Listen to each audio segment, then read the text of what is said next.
ఎవరైనా నిన్ను మీ అమ్మా నాన్న ఏం చేస్తారు లేదా మీ కుటుంబం ఏ పని చేస్తుంది అని అడిగితే వెంటనే అన్నీ చెప్పేయడానికి తొందరపడకు. ఎందుకమ్మా? ఎందుకంటే ప్రతి ఒక్కరూ మంచి ఉద్దేశంతో అడగరు. కొందరు మన కుటుంబ పరిస్థితి తెలుసుకోవడానికి మాత్రమే అడుగుతారు. మనకు డబ్బుందా, పలుకుబడి ఉందా అని.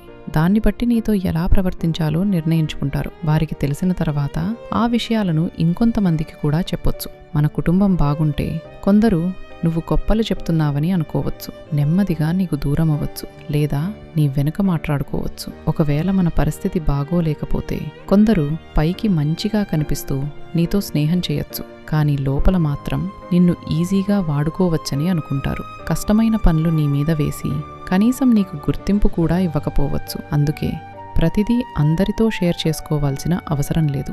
నీ జీవితం గురించి ప్రతి ఒక్కరికీ చెప్పాల్సిన బాధ్యత నీది కాదు. ఎంత అవసరమో, ఏది మంచిదో, ఏది సరైనదో అంత మాత్రమే చెప్పు. అది కూడా ఎవరైనా నిజంగా నీ నమ్మకాన్ని సంపాదిస్తే మాత్రమే చెప్పు. మిగతా విషయాలను సీక్రెట్గా ఉంచు. అలా చేస్తే నీ గౌరవం కాపాడబడుతుంది. ఇతరులు నిన్ను అంచనా వేయడం లేదా వాడుకోవడం తగ్గుతుంది. సరేనమ్మా, నాకు అర్థమైంది. Very good. ప్రతి ఒక్కరికి అన్నీ తెలియాల్సిన అవసరం లేదు. నీ జీవితం అందరి ఆస్తి కాదు. మన గురించి మనకు మాత్రమే తెలిస్తే చాలు.